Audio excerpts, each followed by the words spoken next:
While the politicians equivocate, prevaricate, and procrastinate, there's one man who hasn't.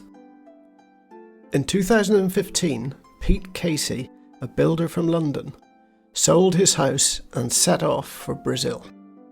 Captivated by the Amazon and the Andes since he was a child, and with the world standing by and watching the rainforest burn, Pete decided he must do something.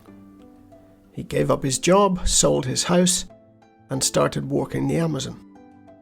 Starting at the easternmost tip of the island of Marajó, at the mouth of the river, Pete planned to walk and swim 6,400 kilometers west to the river's source, high in the Andes, and then down the mountain to the Pacific Ocean.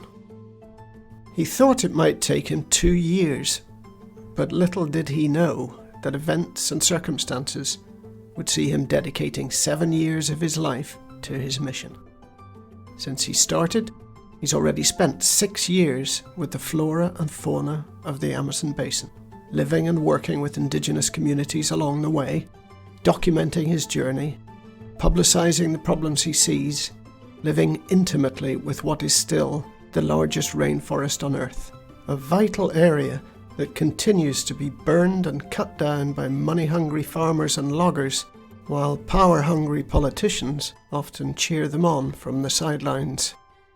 Now, in spite of the many obstacles he's encountered and overcome, in spite of spending all his money, and against all the odds, Pete has finished the rainforest section of his odyssey and begun the long climb out of the Amazon basin and up the Andes.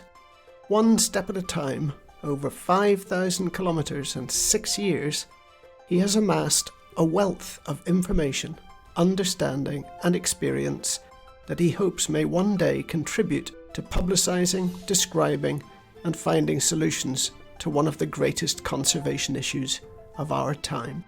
The reality is that the rainforest is burning while the politicians argue. We give them trillions of dollars in taxes, but even the best of them can only look on, wringing their hands, while short-term self-enrichment and self-preservation policies prevail. The politicians won't help Pete help the rainforest, but we can. Help him finish his epic journey and bring his experience and his voice to bear. The taxes we pay are a drop in the ocean to politicians who have amassed personal fortunes leveraged by our money and our trust. And the message we send falls on ears made deaf by endemic political arrogance and ignorance.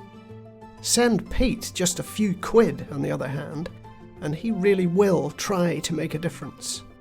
Or, if you can't help financially, then help spread the word, follow the blog, link to the website, or start the discussion in your favourite forum. Act now to help Pete become a strong voice for the forests and peoples of the Amazon. We need the rainforest and its indigenous guardians.